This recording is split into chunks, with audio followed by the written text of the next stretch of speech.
And we also have been working in Rwanda with women who survived genocide.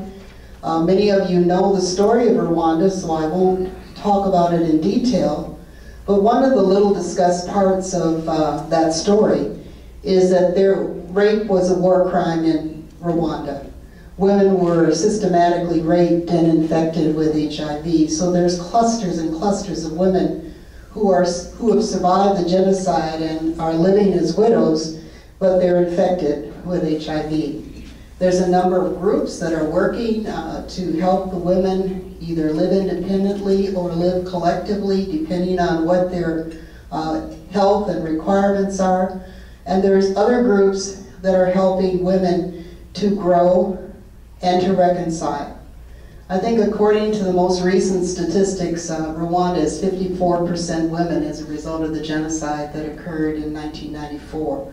So there are a lot of things that women have to do that traditionally they could rely on either male members of their family or their husbands to do. And so healing and reconciliation, when you have a genocide and a civil war and generations of discord, is a very important part of what Rwanda needs to recover. And so many women are participating in healing and reconciliation workshops using a church-based approach, working in very small groups. Rwanda is a tiny country, so your enemy could destroy your family and still live next door. It's not like the United States where they would move to the far end of from New Jersey to Alaska. They're still across the street, the same people that killed your family. And so for you to imagine, I was in Rwanda in, I believe, 2007, meeting with the police department about training. And a call came into the police station. And they said, we had a recent rainstorm in Kigali, the capital city, and the rain washed a hillside away. And this is 2007. Remember, the genocide was 1994. Well, this man had killed 32 people in the same family and buried them under his house and built a strong cement foundation on top of the bones of the dead. And God washed that foundation away, and those bones were sticking out as a flag to all to see of his crime. So in Rwanda, the genocide is not something that you just put in the past.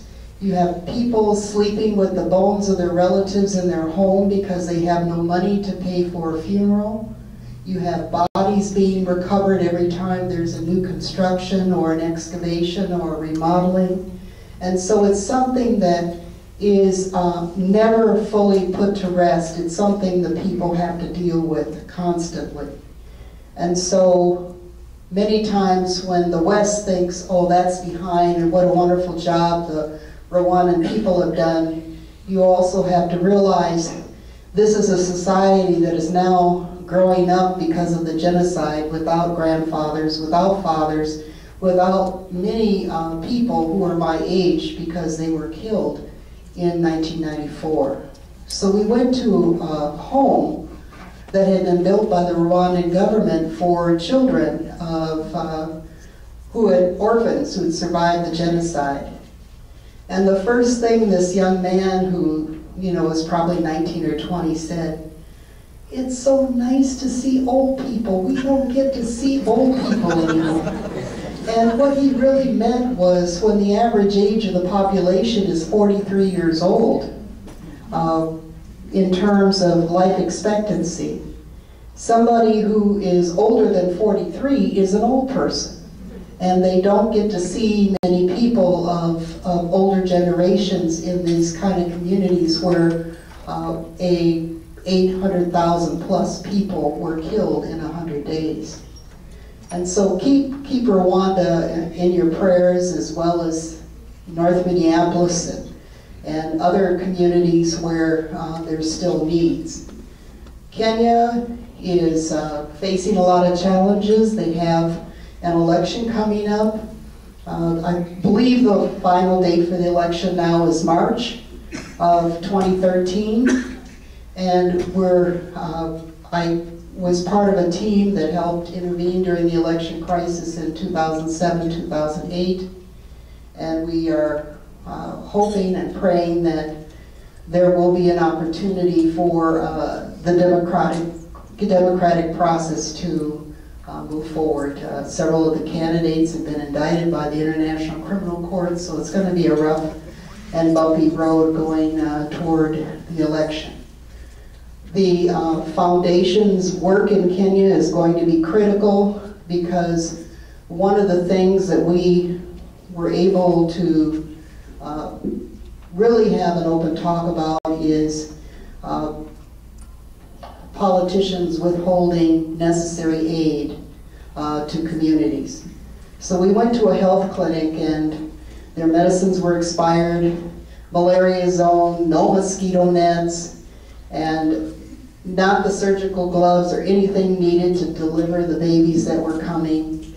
And we found it wasn't the supply chain, it was politics that were keeping this camp clinic from being supplied. So the work and support of groups in the United States and outsiders often can be a lifeline to keep people from succumbing to the political pressure just to get basic supplies. So the International Leadership Institute has a program that is working on emergency response. You may have seen the series on Channel 5 about the fire trucks that we've donated to Kenya. We donated a fire truck and an ambulance through the city of Minneapolis, and now the city has donated a second truck. We take the firefighters and EMTs over to train the Kenyans in emergency response. And so this is the first training that they've had since 1973, which means like one person on the Kenya Eldoret Fire Department had any training. And we also work on women and girls. One of the things that we're pushing in Kenya is for girls to stay in school and graduate from what we call high school. One of the simple reasons that the girl may not finish school is that she has no money, she cannot buy sanitary supplies, and she will be embarrassed certain times of the month and then drop out of school because there's no money to help her keep her self-respect. So the government of Kenya has brought this subject out into the open.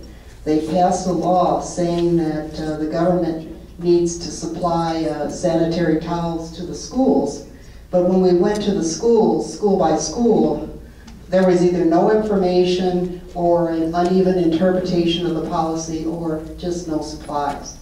So we're trying to help the schools get supplies where there's money to do so, and also finding ways to help the local population meet the need where there isn't money coming to make that happen. We're also shipping things that the municipal council is paying for the shipping, so we're shipping spare parts for the fire truck. Something called turnout gear. I don't know if you realize that a fireman can't run in a fire in just his t-shirt. He's got to have a special coat, special boots, special hat, a breathing device. So those things are absent. And so we have firefighters here who are collecting those things to be able to make fire protection a reality and try to set a regional standard and then a national standard for emergency response. I am very honored to be here. I know that there is an opportunity for dialogue, so I am going to conclude my remarks at this time, and I look forward to the opportunity for Naomi and I to engage the audience, and I thank you very much.